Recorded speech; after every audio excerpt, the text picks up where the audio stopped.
Good morning students. आज हम अपनी हिंदी की पाठ्य पुस्तक उन्मेष का पाठ नंबर 10 जो कि एक कविता है चिड़िया वो पढ़ेंगे।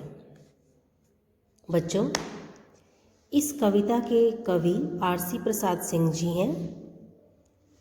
इस कविता में उन्होंने पक्षियों द्वारा जो संदेश दिए गए हैं उसके बारे में बताया है कि पक्षी हमें किस प्रकार से संदेश देते हैं, किस प्रकार से मिलजुल कर रहने की भावना के बारे में बताते हैं। उनमें कोई भी भेदभाव नहीं होता, ना ही किसी रंग को लेकर, ना ही अपने रूप को लेकर। तो वो इंसानों को भी यही संदेश देते हैं कि हमें भी बिना भेदभाव के मिलजुल कर रहना चाहिए। तो चलिए पढ़ते हैं कविता। पीपल की ऊंची डाली पर बैठ चिड़िया गाती है, तुम्हें ज्ञात अपनी बोली में क्या संदेश सुनाती है। बच्चों, इन पंक्तियों में कवि कहते हैं कि पीपल की पेड़ की डाली पर बैठकर चिड़िया अपनी ही धुन में कुछ न कुछ गाती रहती है। चिड़िया की मधुर आवाज़ हम सब सुनते हैं, लेकिन क्या हमने यह कभी सोचा है कि चिड़िया अपने शब्दों में हमारे लिए कुछ संदेश सुनाने आई है। कवि यही कहना चाह रहा है कि जब वो पीपल की ऊंची डाली पर बैठकर गाती है या कुछ बोलती है अपनी ही बोली में, तो क्या हमने कभी यह सोचा है कि वो अपने शब्दों में हमारे लिए क्या संदेश सुनाने आई है। चिड़िया बैठी प्रेम प्रीति की रीति हमें सिखलाती है। रीति मतलब तरीका सिखाना।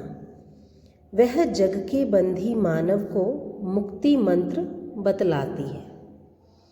बच्चों, अब कवि क्या कहते हैं कि चिड़िया पेड़ पर बैठकर हम सबको प्रेम का, आपस में मिलजुल कर प्रेम से रहने का संदेश देती है। संसार के जो लोग हमें तरीका सिखलाती है कि हमें किस प्रकार से रहना चाहिए। संसार के जो लोग अपनी अपनी मुश्किलों में कैद हैं, उन सबको मुश्किलों से बाहर आने का रास्ता बताती है, तरीका बताती है।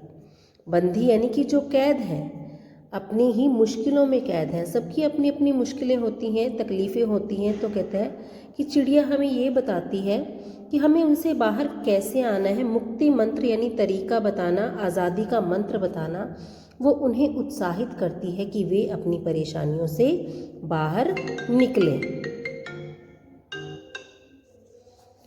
नेक्स्ट है वन में जितने पंछी हैं, खंजन कपोत चातक कोकिल, काक हंस शुक आदि वास करते हैं सब अपने आपस में हिलमिल। बच्चों, कवि क्या कहते हैं कि आपसी एकता का संदेश देते हुए कहते हैं कि इस संसार में विभिन्न प्रकार के पक्षी हैं, चाहे उनका रंग अलग हो, चाहे उनका रूप अलग हो, लेकिन वे सब आपस में मिलजुल कर रहते हैं, आपस में हिल मिल कर रहते हैं। उनमें कोई भेदभाव नहीं है। खंजन एक प्रकार का पक्षी है जिसे हम इंग्लिश में वैगटेल कहते हैं, ये सर्दी की ऋतु में आता है। कपोत कबूतर, ये ऊंची ऊंची बिल्डिंग्स या इमारतों पर रहते हैं। चातक जो वर्षा ऋतु में आता है। कोकिल कोयल, जिसकी आवाज़ जो है वो बहुत ही मधुर होती है। काक कौवा, जिसकी कर्कश आवाज़ कोई भी सुनना नहीं चाहता।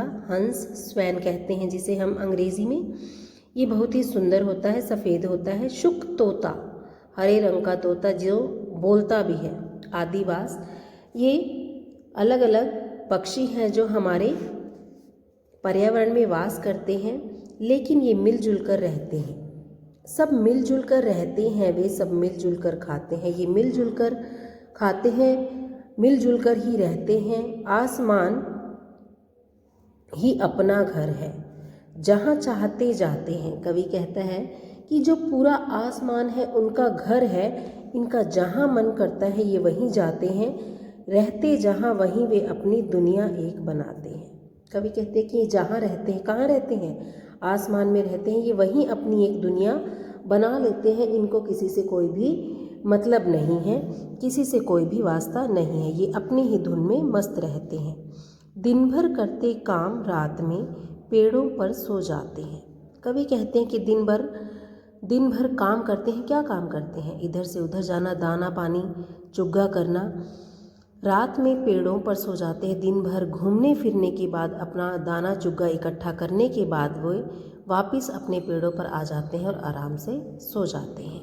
बच्चों, आज हम इसके इतने ही स्टेंजेस करेंगे, बाकी के हम कल करेंगे। Thank you.